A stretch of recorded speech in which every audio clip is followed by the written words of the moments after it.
디모데후서 3장 14절로 17절까지 말씀 제가 봉독해 올려드리도록 하겠습니다. 그러나 너는 배우고 확신한 일에 거하라.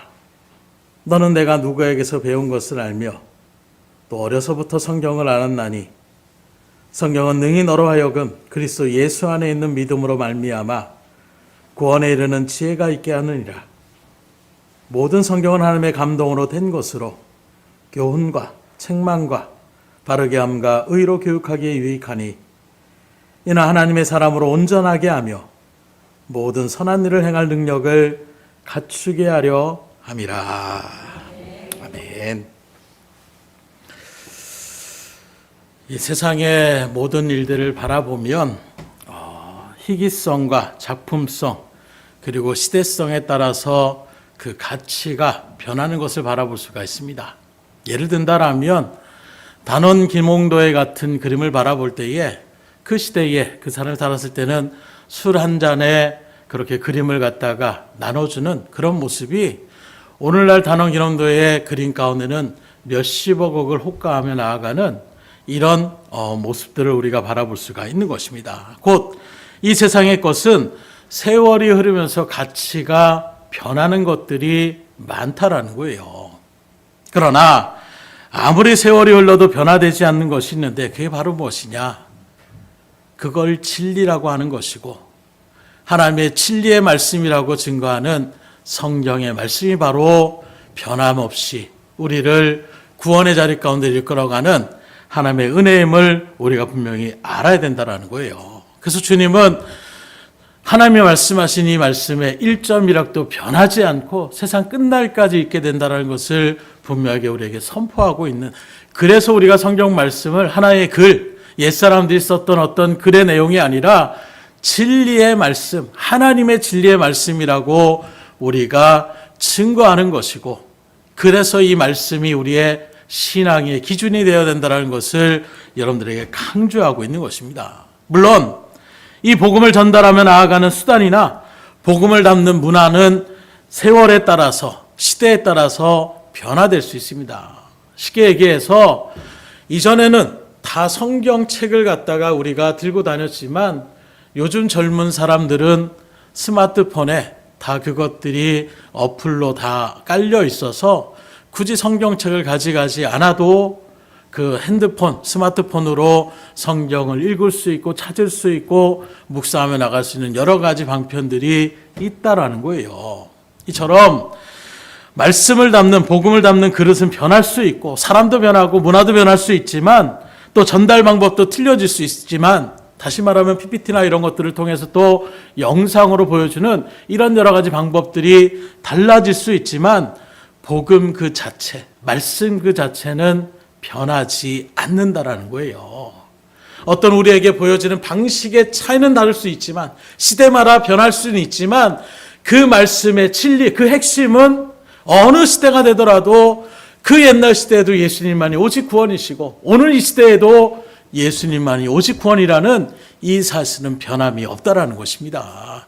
그렇게 변함이 없어야 진리라고 얘기할 수가 있는 거예요. 만약에 성경이 변한다라면, 말씀이 변한다라면 성경은 폐기돼야 되고 새로운 성경이 나올 수밖에 없어야 되는 거예요. 그러나 걱정할 필요가 없는 것은 성경의 진리는 변할 필요도 없고 변할 수도 없는 것입니다. 왜냐하면 하나님은 변함이 없으신 분이기 때문이라는 거예요. 그 시대의 하나님이 틀리고 오늘 이 시대의 하나님이 틀린 분이 아니라 하나님은 어제나 오늘이나 영원토록 동일하신 분이라는 것을 우리에게 증거하고 있고, 그 하나님의 말씀이 곧 성경의 계시이기 때문에 성경 말씀은 변할 수 없다. 이걸 우리가 분명하게 알아야 돼. 이걸 바로 신학적으로 성경의 무호성이다. 성경은 변하지 않는다. 이렇게 우리가 주장하고 이야기하고 있는 것입니다. 그렇기 때문에 오늘 우리가 봉독한 14절의 말씀에 뭐라고 합니까? 너는 배우고 확실한 일에 거하라 하시니 말씀대로 우리가 분명하게 확신하며 나아갈 것이 있는데, 크게 5가지로 이 시간 나누고자 할 때에 여러분들의 마음문을 활짝 여시고 믿음의 길을 걸어가는 우리들에게 이러한 확신이 분명히 나에게 새겨져 있는가? 또는 내가 분명한 일들 가운데 그 믿음의 자리 가운데 서 있는가? 만약에 그렇지 못하다라면 그 말씀을 여러분들의 심령 가운데 온전히 새기셔서 믿음의 분명한 확신의 자리에 서심으로 하나님의 뜻을 증거하며 복음의 증거 또 하나님의 영광을 돌리는 일들 가운데에 여러분들이 쓰임받을 수 있기를 주님으로 축복합니다. 그래서 먼저 우리에게 있는 첫 번째 확신은 무엇이 있어야 되느냐? 구원을 받았다는 구원의 확신이 우리 가운데 분명히 있어야 된다는 거예요. 교회를 수십 년 다녀도 내가 구원받을 수 있을까? 내가 과연 구원의 백성이 맞나? 내가 지금 이 상태로 하나님이 나를 구원해 주실까? 이런 구원의 확신이 없다라면 그 신앙은 잘못된 신앙이라고 얘기할 수밖에 없는 거예요. 왜냐하면 기독교의 종교 자체의 가장 핵심은 구원의 종교라는 것입니다. 이 세상의 성공을 가리키는 것이 성경이 아니에요. 우리 어떤 삶을 윤택하게 하는 것이 성경의 말씀이 아닙니다. 하나님의 말씀을 성경을 우리에게 주신 것은 구원을 주시기 위하여 우리에게 말씀을 증거하신 거예요. 그래서 기독교는 구원의 종교라고 이야기할 수가 있는 것입니다. 다시 말해서 우리가 갖고 있는 죄와 사망에서 해방시켜 영원한 생명의 은혜가 무엇인지를 분명하게 깨닫게 해주시고 그 은혜를 우리에게 주시는 것, 이게 바로 우리 기독교라고 이야기할 수가 있는 거예요. 그리고 이 구원의 방법은 오직 예수 그리스도 외에는 다른 방법이 없습니다. 목사의 말을 잘 듣는다고 해서 구원받는 거 아니에요. 교회 열심히 다닌다고 해서 구원받는 거 아닙니다. 기도 하루에 2-3시간씩 한다고 구원받는 거 아니에요. 오직 예수 그리스도를 믿음으로 영접한 사람만이 구원받을 수 있음을 다시 여러분들 심령 가운데 분명히 새길 수 있기를 주님으로 축복합니다. 그래서 우리 교회가 크다, 내가 신앙을 생활을 몇 년 했느냐, 이런 거는 자랑거리가 될 수 없어요. 우리에게 가장 큰 축복과 은혜는 구원의 자녀가 되었다는 것이고, 그 구원을 어떻게 받았냐는 분명한 믿음에 대한 근거와 확신이 우리 가운데에 새겨져야 그 신앙이 바른 신앙의 자리 가운데 털을 잡고 믿음으로 온전하게 나갈 수가 있는 거예요. 이게 잘못된 어떤 기복신앙적인 세상의 어떤 성공을 위하여, 나의 어떤 즐거움을 위하여, 나의 어떤 행복을 위하여, 이 세상의 어떤 풍요를 위하여 우리가 나아간다라면 그 신앙은 늘 휘둘릴 수밖에 없어요. 그래서 요한복음 3장 10절의 말씀은 성경의 수많은 말씀의 구절 가운데에 가장 핵심된 구절이라고 얘기할 수가 있는데, 다 아실 거예요. 하나님이 세상을 이처럼 사랑하사 독생자를 주셨으니 이는 그를 믿는 자마다 멸망치 않고 영생을 얻게 하려 하심이라. 복음의 핵심은 바로 여기에 있는 거예요. 하나님이 예수님을 왜 보내주셨느냐? 그를 믿고 멸망하지 않고 영생을 얻게 하시게 하여 하나님이 예수님을 이 땅에 보내주신 것이고, 그 예수님을 주관적으로 해서, 주체로 해서 예수님 오시기 전에 구약의 어떤 모습, 또 예수님이 오셨던 신약의 모습, 그리고 다시 심판해 주러 오실 예수님의 어떤 묵시적인 그런 예언적인 모습들이 성경의 구속사적인 중점이라고 이야기할 수가 있는 거예요. 그래서 구약의 옛 약속, 신의 새로운 약속, 이런 의미가 담겨져 있는 것이 아니라 성경을 우리가 바라볼 때에는 예수님을 항상 중심으로 우리가 성경을 바라봐야 되는 거예요. 그래서 기준점도 예수님 이전에 있는, 그리고 예수님 이후에 이런 시대로 나오는 것이 우리가 흔히 말하는 여러분들이 서기라고 할 수 있는 BC라고 얘기하는 이것이 바로 예수님 이후에 1년, 2년, 3년, 예수님 이후에 지금 2024년이 지났다라는 것, 23년이 지금 지나가고 있다라는 것이 바로 우리가 보고 있는 탄력의 모습이라는 것입니다. 이런 일들 가운데서 여러분들이 정말로 하나님의 말씀인 성경을 분명하게 믿는다라면 여러분들은 구원의 백성이 맞아요. 그러나 하나님의 말씀을 우리가 듣고 읽으면서도 이게 말이 돼? 이걸 믿지 못한다라면 그 사람은 구원의 확신이 없는 것입니다. 그러기에 여러분들이 분명하고 명확하게 알아야 될 것은 우리는 하나님의 약속의 말씀 그대로 구원을 받았다라는 것을 여러분들 심령 가운데 새겨야 된다라는 거예요. 그런 말씀의 근거가 요한일서 5장 11절로 12절에 이렇게 증거합니다. 또 증거는 이것이니 하나님이 우리에게 영생을 주신 것과 이 생명이 그의 아들 안에 있는 그것이니라. 아들이 있는 자에게는 생명이 있고 하나님의 아들이 없는 자에게는 생명이 없느니라. 예수님이 그 안에 있는 사람은 생명이 있고 예수님이 그 안에 없는 사람은 생명이 없다라고 얘기하고 있어요. 오전에도 말씀드린 것처럼 그건 곧 무엇입니까? 말씀이 육신이 되어 이 땅에 오심을 예수님을 할 때에 우리의 마음 가운데에 말씀을 새겨놓고 그 말씀에 순종함으로 나아간다라면 그는 구원의 확신 가운데 있는 사람이에요. 그러나 내가 말씀은 들어도 그 말씀대로 행하지 않고 나간다라면 구원의 확신이 없는 것입니다. 요한복음 5장 24절에 이렇게 또 증거합니다. 내가 진실로 진실로 너희에게 이르노니 내 말을 듣고 또 나 보내신 이를 믿는 자는 영생을 얻었고 심판에 이르지 아니하나니 사망에서 생명으로 옮겼느니라. 이 말씀 가운데 선포하신 말씀을 바라보게 되면 이제 너희들이 생명으로 옮길 것이라고 이야기하는 것이 아니라 이미 옮겨졌다라고 얘기하고 있어요.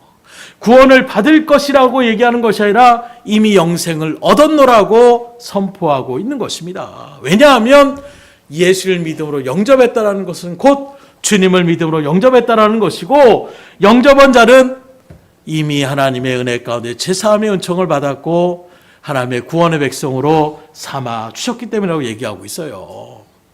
그래서 이 세상의 일들 가운데 장례식에도 말씀드린 것처럼 우리의 인생 가운데서 내가 세상으로 모태에서 태어나서 이 세상에 나온 것이 한 번의 생명이라면 그 다음에 예수님을 통하여 거듭남의 자리에 있다라면 여러분들은 한 번 죽는 거예요. 곧 육신의 장막을 벗는 육신의 죽음의 자리 가운데 우리는 죽을 수 있습니다. 그러나 이후에는 영원한 생명의 자리로 옮겨지기 때문에 주님을 믿음으로 영접한 사람은 한 번 죽는 거예요. 그러나 모태에서 육신을 입고 태어나는 일들 속에서 예수를 믿음으로 영접하지 않은 사람은 두 번 죽습니다. 곧 이 세상에서 육신의 죽음도 있고 그 이후에 심판 가운데 영원한 형벌로 떨어지는 심판의 죽음이 있음을 성경 우리에게 분명하게 증거하고 있기 때문이에요. 그러니 바라기는 여러분들은 구원의 믿음의 백성으로서 두 번 죽는 자가 아니라 한 번 죽는 자가 될 수 있기를 주님으로 축원합니다. 이게 우리의 소망이 될 수 있어야 돼요. 두 번째로 우리가 분명하게 확신해야 될 것은 바로 무엇이냐? 성령 하나님께서 우리와 함께 하신다라는 이 분명한 확신이 있어야 된다라고 얘기하고 있어요. 예수님을 구주로 믿는 사람은 성령으로 거듭난 사람으로 성령으로 말미암지 않고는 누구든지 예수님을 주라 고백할 수 없다. 그 성령은 이렇게 증거합니다. 고린도전서 12장 3절에 보면 그러므로 내가 너희에게 알리노니 하나님의 영으로 말하는 자는 누구든지 예수를 저주할 자라 하지 아니하고 또 성령으로 아니하고는 누구든지 예수를 주시라 할 수 없느니라. 여기 분명하게 성령이 아니고서는 예수님 나의 주님이십니다.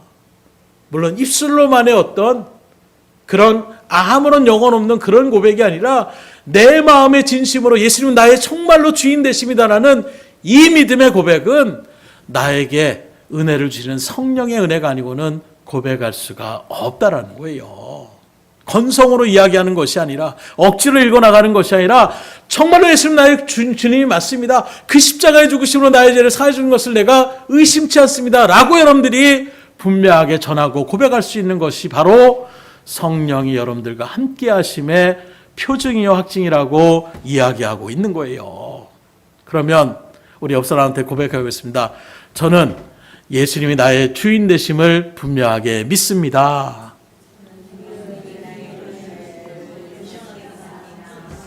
어때요? 지금 말씀하신 분이 진실로 얘기하신 것 같아요? 아니면 억지로 시켜서 하신 것 같아요? 진심으로 얘기하고 있는 그 모습이 있다라면 분명하게 믿음으로 확신하십시오. 여러분들은 성령의 은혜 가운데 지금 내주하시는 성령님과 동행하는 삶을 살아가고 있음을 믿으시기를 주님으로 축원합니다. 제가 말씀하는 것이 아니라 성경이 그것을 증거하고 있기 때문이에요. 그렇게 성령이 내 속에 거하게 되시면 이제 우리는 성령의 전이 된다라고 얘기하고 있어요. 그렇게 하나님의 전이 되면 이제 어떻게 되느냐? 더 이상 이제는 내가 나를 주장하는 것이 아니라 성령이 나를 주장하시고 인도하신다는 것을 증거합니다. 그래서 고린도전서 6장 19절에 보면 이렇게 말합니다. 너희 몸은 너희가 하나님께로부터 받은 바 너희 가운데 계신 성령의 전인 줄을 알지 못하느냐? 너희는 너희 자신의 것이 아니다. 이렇게 얘기하고 있어요. 어떻습니까? 내가 내 것입니까? 아니면 성령의 것입니까? 여러분들은 여러분 것이지 아니에요.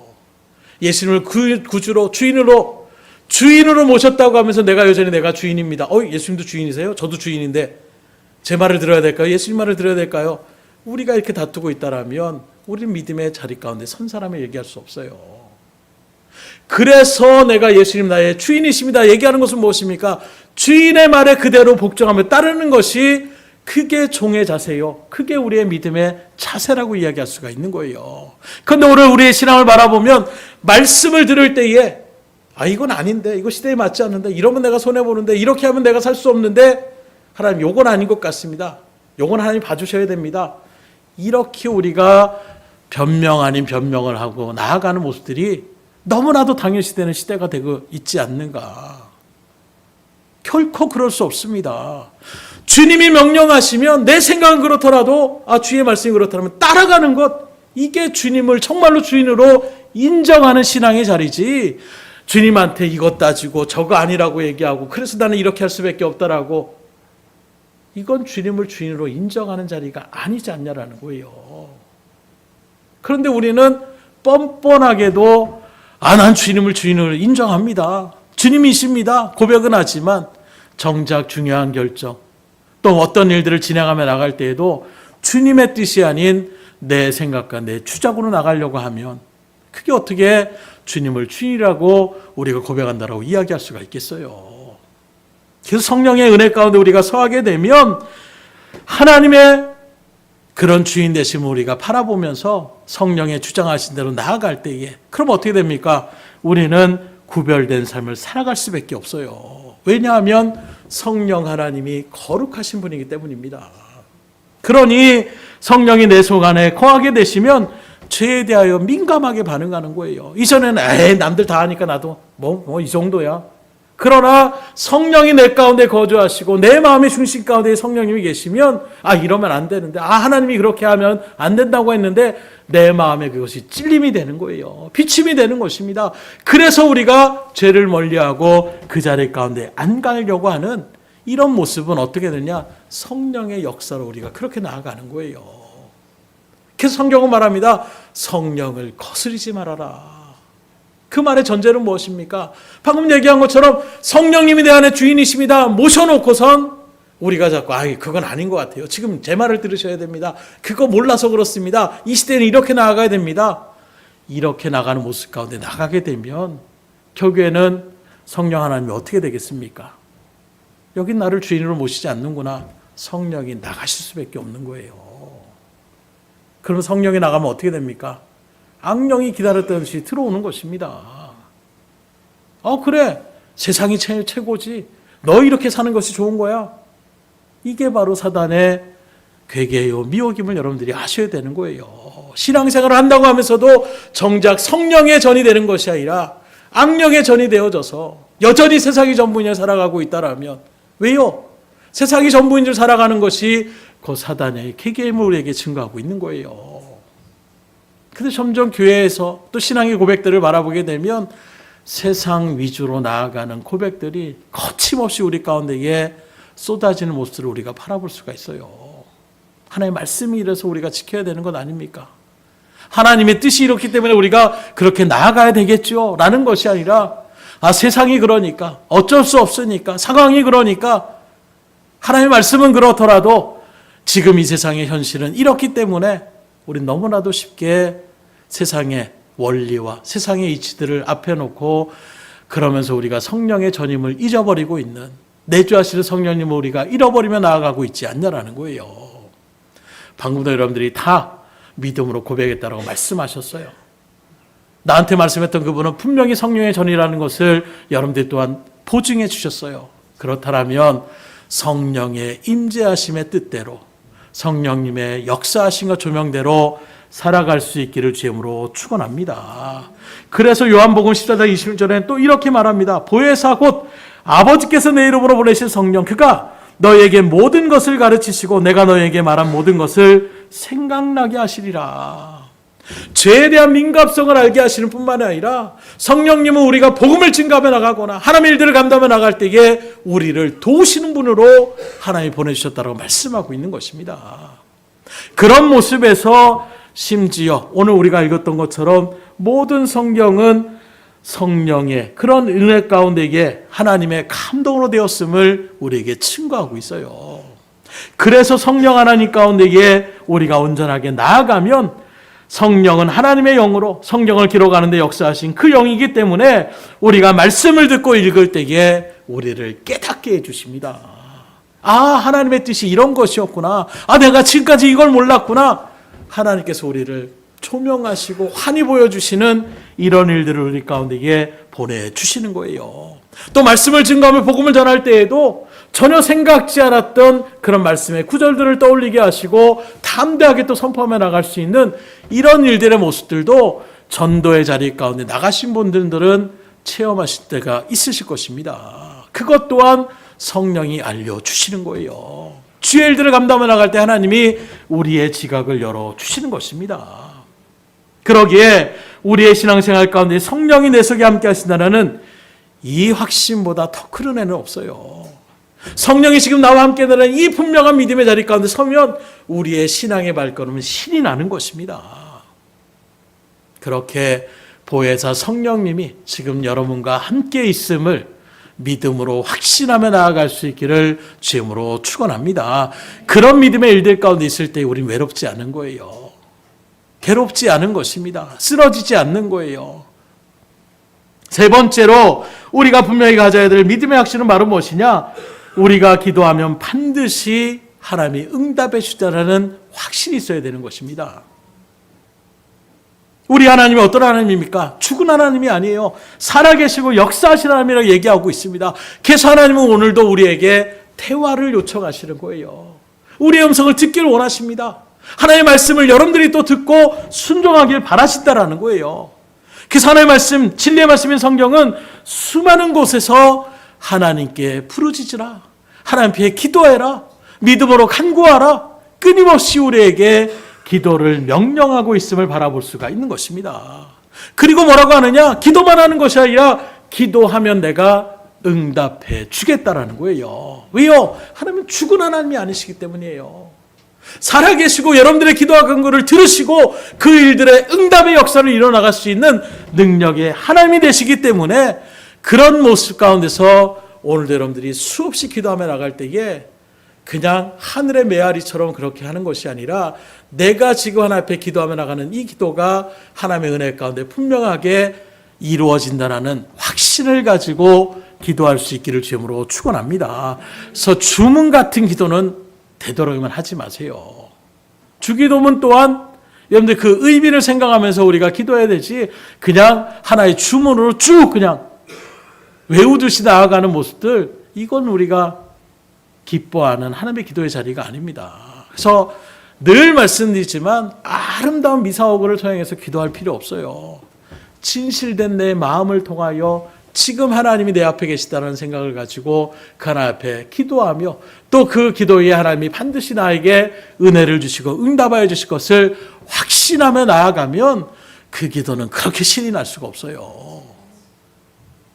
하나님의 능력의 하나님이라는 것을 야고보서 1장 5절에 이렇게 증거합니다. 너희 중에 누구든지 지혜가 부족하거든 모든 사람에게 후히 주시고 꾸짖지 아니하시는 하나님께 구하라. 그리하면 주시리라. 하나님 앞에 구하면 어떻게 한다고요? 하나님이 주신다라고 약속하고 있어요. 또 제가 좋아하는 예레미야 33장 3절에 보면 너는 내게 부르짖으라. 내가 알지 못하는 크고 은밀한 일을 내게 보이리라.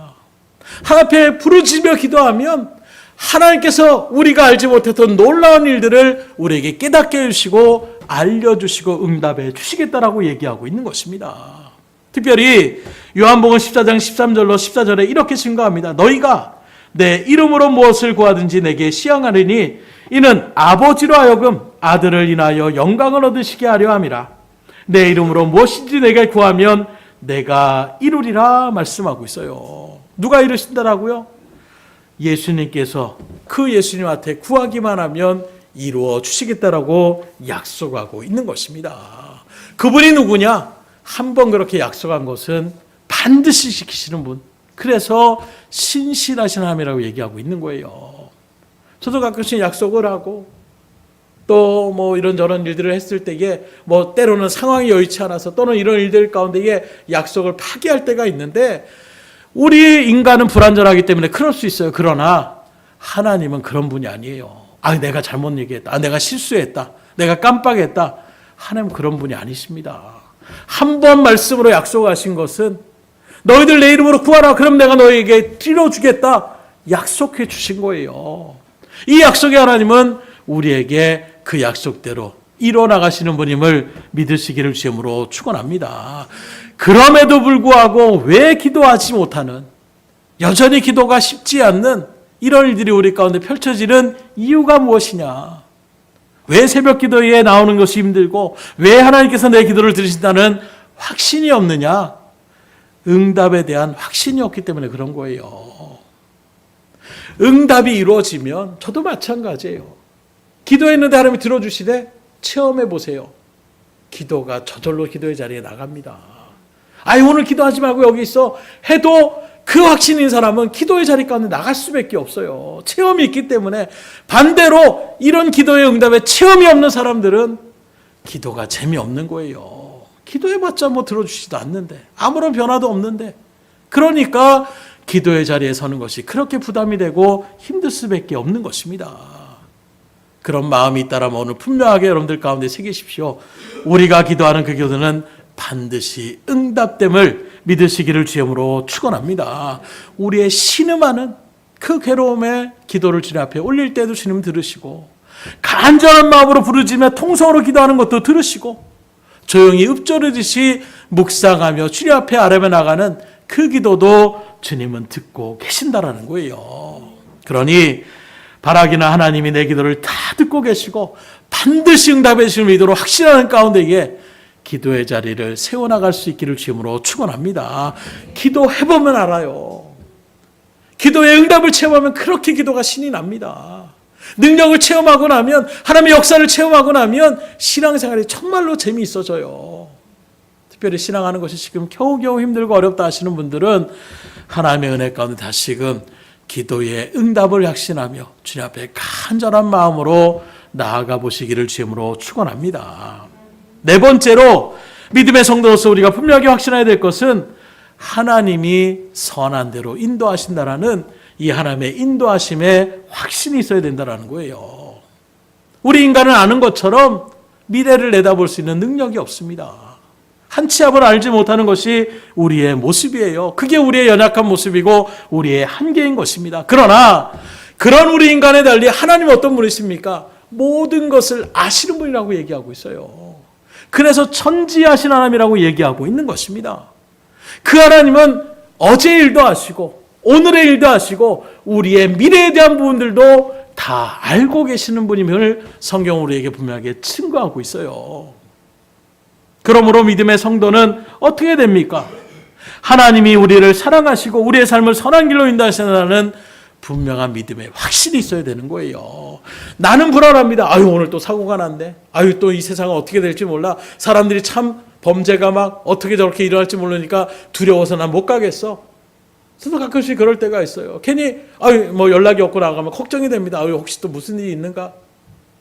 하나님에 대한 분명한 믿음의 확신이 있고 하나님의 천국천수를 지킨다라는 그 믿음의 일들 가운데 우리가 서서 그 하나님의 뜻이 어떻게 이루어지든 그것이 곧 하나님의 뜻이요 선한 대로 이끌어 가신다라는 그 일대로 이루어지게 되는 그 모든 배경에는 하나님이 계시고, 그리고 그 하나님은 우리가 바라볼 때는 원통하고 또는 어리고라는 일들이 벌어지는 그 일들조차도 하나님은 선으로 인도하신다라는 이 믿음의 확신 가운데 설 때에 우리의 믿음은 굳건하게 주의 일들 가운데 흔들림 없이 나아갈 수가 있는 것입니다. 그래서 수많은 믿음의 선지들은 그 확신이 있었다는 거예요. 내가 지금 당장 목숨에 대한 위협을 당하고 지금 당장 몸에 어떤 상처를 당하고 고난과 박해를 당하고 있는 이 순간에서도 이 모든 것도 결국엔 하나님이 선한 대로 그리고 우리에게 예비하신 저 영원한 하늘나라로 이끌어 가신다라는 이 분명한 믿음의 확실히 그들 가운데에 반드시 하나님이 나를 하나님의 나라로 이끌어 가신다라는 이 하나님의 역사하심을 믿음으로 확신하는 그들이기에 거침없이 세상과 타협하지 않고 복음의 자를 지켜나갈 수가 있었다는 거예요. 오늘 이러한 신앙이 여러분들 가운데에 새겨질 수 있기를 주님으로 축원합니다. 지금 여기저기 힘들다라고 얘기해요. 불안하다라고 이야기합니다. 언제 이 나라에 전쟁이 터져도 그럴 수 있지 생각하는 것이 세상에 또 세계의 이 한국과 북한을 바라보는 사람들의 시선이에요. 그런 모습에서 우리가 그런 것들을 걱정하며 근심하지 않을 것은 그 어떤 일이 벌어지더라도 하나님은 나를 하나님의 자녀로 삼아주셨고 저 영원 하늘나라의 은혜의 약속의 자리 가운데 우리를 처소를 예비하시고 인도하여 주시는 그 하나님의 손길을 믿음으로 확증할 때에 우린 두려움 없이 믿음의 자리를 지켜나갈 수가 있는 것입니다. 그래서 잠언서 3장 5절 6절에 보면 이렇게 증거합니다. 너는 마음을 다하여 여호와를 신뢰하고 내 명철을 의지하지 말라. 너는 범사의 그를 인정하라. 그리하면 내 길을 지도하시리라. 얼마나 선명하게 우리에게 알려주십니까? 우리 김 지사가 촬영을 하고 얘기한 것처럼 레시피대로 정확하게 하면 맛은 틀려질 수가 없는 거예요. 여기 나오는 것처럼 하나님이 우리에게 분명히 알려주십니다. 하나님을 인정해라. 내 명철을 의지하지 말아라.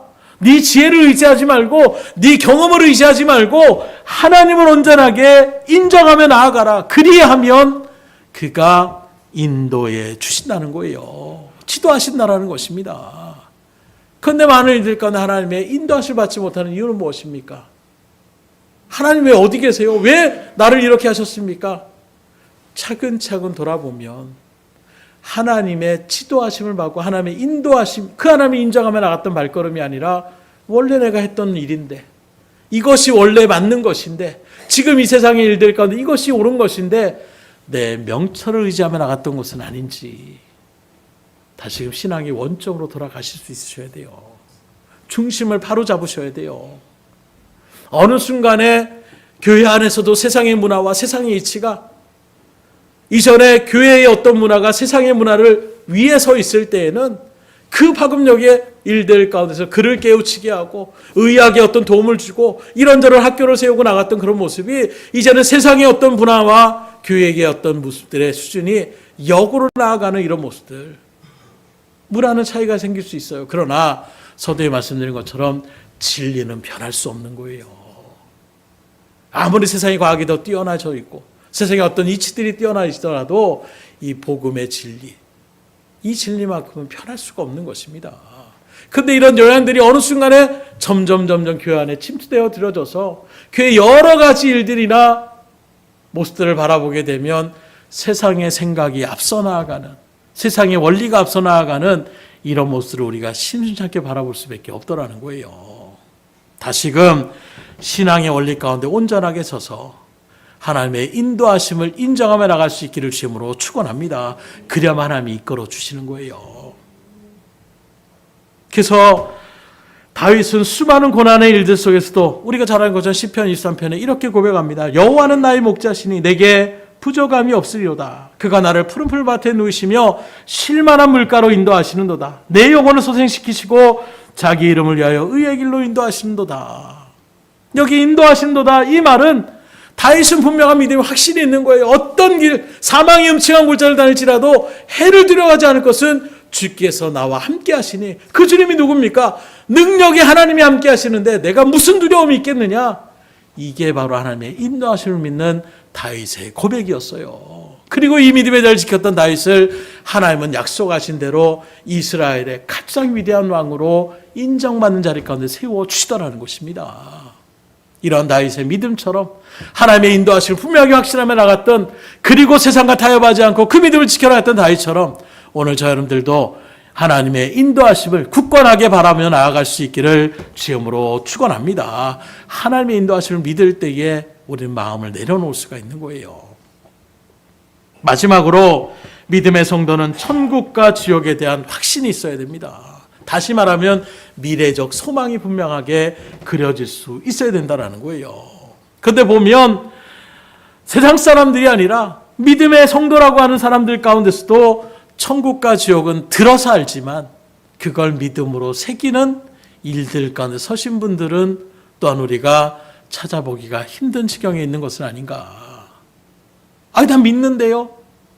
그런데 우리가 천국과 지옥이 있음을 분명히 아는데 지금 내 가까운 가족이, 내 친척이, 내 친구들이 지옥으로 향하고 가고 있는데 그걸 그냥 내버려 둘 수가 있겠습니까? 정말로 지옥이 있다는 걸 안다라면 그 영혼들이 지옥을 향해 나아가고 있는데 아니 가다가 지옥으로 떨어지겠네 하고 구경하실 수가 있겠습니까? 정말로 천국이 있고 지옥이 있다는 거 안다라면 그렇게 내버려 둘 수가 없지 않겠냐라는 거예요. 우리가 잘 아는, 그래서 그 부자와 나사로의 비유에도 바라보십시오. 그 부자도 지옥에 떨어지고 난 다음에는 그 처절한 아픔과 고통 속에서 지금 믿지 않는, 그럼 내 가족이라도 저 나사로를 다시금 보내줘서 그들을 이 자리에 오지 않도록 좀 해줄 수 없겠냐라고. 자기 멋대로 살았던 사람도 지옥의 그 끔찍한 고통의 일들 속에서 가장 먼저 생각나는 것이 나의 가족들, 나의 친척들, 나의 친구들을 생각하며 그들만큼은 나는 몰라서 여기 이렇게 떨어졌는데 그들은 이걸 분명히 알아서 이 지옥에 정말로 오지 않게 되기를 그렇게 나사를 통해서 해주면 어떻겠느냐라고 간구하며 나가고 있지 않아요. 그러면 오늘날 저여러분들이 이 지옥을 안다라면, 이 지옥의 끔찍한 고통을 여러분들이 정말로 믿음 가운데 그것을 인정한다라면 우리가 아예 나중에 때 되면 믿겠지 하고 우리가 방관하며 나갈 수가 있겠어요? 한 치 앞도 알아볼 수 없는 우리의 그 삶의 일들 가운데서 아이고 진작에 내가 예수님 전할 걸, 진작에 복음을 증거할 걸, 그때 후회해봐야 아무 소용없어요. 천국과 지옥을 분명하게 믿으십니까? 그렇다면 그 영혼들이 지옥을 발걸음 나가는 그 모습을 그냥 내버려 두지 마시고 하나님의 구원의 자리 가운데로 이끌어갈 수 있기를 주의 이름으로 축원을 드립니다. 쉽지 않아요. 믿지 않으려고 하는 사람들을 믿음의 자리로 이끌어가는 거 쉽지 않습니다. 저도 몰라서 그렇게 일수하는 것이 아니에요. 알고 정말로 그렇게 간곡하게 얘기해도 끝까지 고집부려 나가는 이런 마음 가운데 무너질 때가 한두 번이 아닐 거예요. 그런 모습에서 우리가 어떻게 되겠습니까? 그래서 우리가 기도의 제목이 되어야 되는 거예요. 내 힘으로 합니다. 이렇게도 해보고 저렇게도 해보고 지혜도 짜내보고, 그런 모습에서 우리가 할 수 있는 그 일들이 영혼의 영적인 싸움인데 사단마귀가 쉽게 자기 백성을 내어주겠어요? 우리의 약점을 오히려 훤히 깨쳐고 있는 사단마귀가 전도하며 나가려는 우리들의 마음을 오히려 더 해집어 놓습니다. 야, 너나 똑바로 해라. 너도 내가 끌고 가려고 지금 벼르고 있다. 이런 모양으로 나가는 것이 그게 영적 전투예요. 그런 모습에서 우리가 대충 이렇게 전하면 되겠지. 참만의 말씀입니다. 그래서 기도하셔야 되는 거예요. 특별히 영혼을 놓고 기도하셔야 됩니다. 이루어질 때까지 기도하셔야 돼요. 아이고 이거 한 1년 해봤는데 안 되네. 10년 해봤는데 안 되네. 포기하시겠습니까? 끝까지 어떻게든지 마지막 그 순간까지라도 지옥에 떨어지지 않도록 붙잡아 가야 되는 것이, 이게 우리의 사명임을 믿으시길 주님으로 축원합니다. 이루어질 때까지 주님 앞에 기도하며 간절히 하나님 앞에 매달리며 그 일들 가운데 서셔야 되는 거예요. 야곱을 바라보세요. 지옥이 아니라 정말로 자기의 어떤 육신에 대한 그 축복을 놓치지 않으려고 이제 좀 나를 알아, 끝까지 놓치지 않는 것입니다. 오늘날은 고관절이 탈골되어져서 정말로 일어서지도 못할 정도의 그런 과정 가운데 지금 놓여져 있는데도 붙잡고 놓지 않는 거예요. 나라, 나 이제 가야 된다. 그때 야곱이 뭐라고 합니까? 나에게 축복해 주세요. 축복 하나 주시면 저 못 보내드립니다. 이게 간절함이에요. 얼마나 여러분들은 간절함으로 나아갔습니까? 아니 간절했던 그 마음을 또 잊어버리고 있지 않습니까? 다시금 내세에 대한 분명한 확신을 가지시고 영혼들을 불쌍히 여기며 하나님의 은혜 가운데 간절한 마음으로 기도하셔서 그 한 영혼 한 영혼들이 지옥의 영원한 형벌 가운데 떨어지지 않도록 믿음으로 나아갈 수 있기를 주님으로 축원합니다. 그런 일들 가운데 나사를 다시 살려서 보내주면 그들이 신기한 가운데 놀라운 가운데 이게 믿을 것입니다. 그러니 나사를 보내주세요 했을 때에 주님 뭐라고 합니까? 누가복음 10장 27절로 28절에 이렇게 얘기합니다. 이르되 그러면 아버지여 구하노니 나사로를 내 아버지의 집에 보내소서. 내 형제 다섯 있으니 그들에게 증언하여 그들로 이 고통받는 곳에 오지 않게 하소서. 이 간절한 소원 가운데서 주님은 뭐라고 하느냐? 이미 모세와 선지자들이 그들과 함께 있다. 이 말은 뭘 얘기하고 있습니까?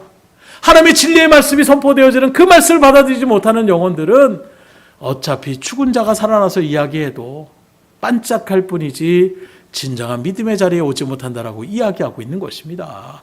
결국에 저 여러분들에게 증거하는 것은 바로 무엇입니까? 여러분들이 말씀을 전하지 않으면 그 영혼들은 구원의 자리에 들어설 수가 없는 거예요.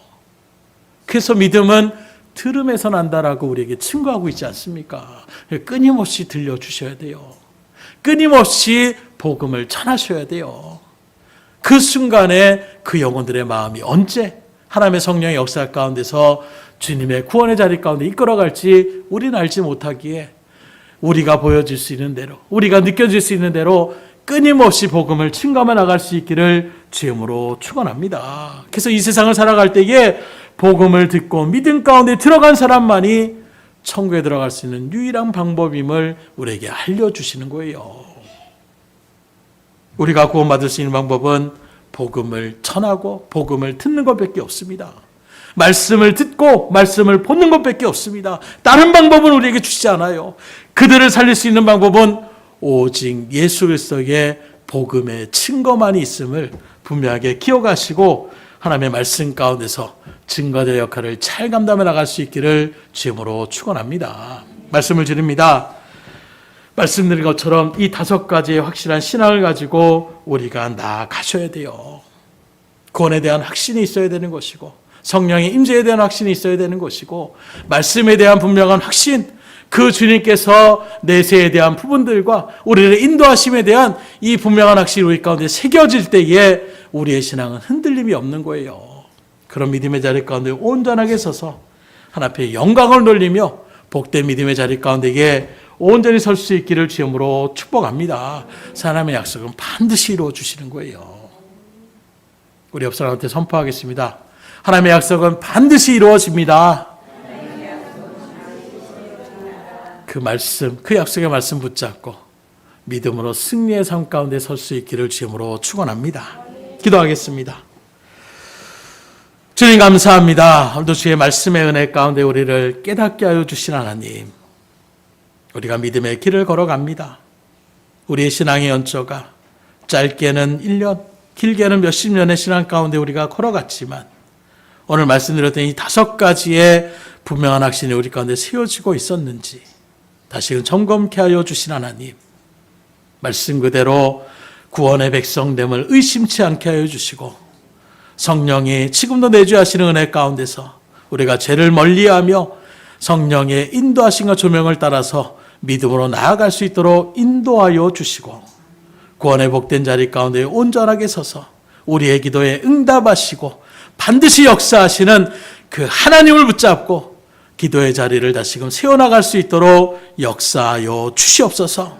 내세에 대한 분명한 믿음의 확신이 서게 하여 주시고 주님의 뜻 가운데에 자로나오나 흔들리지 않고 맡겨진 죄일들을 온전히 감당함을 통하여 하나님 앞에 영광 돌리며 맡겨진 사명들을 온전히 감당함을 통하여 수많은 영혼들을 구원의 복된 자리 가운데로 이끌어가기에 부족함이 없도록 주님 역사하여 주시옵소서. 모든 것을 주님 앞에 의탁드리오며 예수의 손 받들어 기도드렸사옵나이다. 아멘.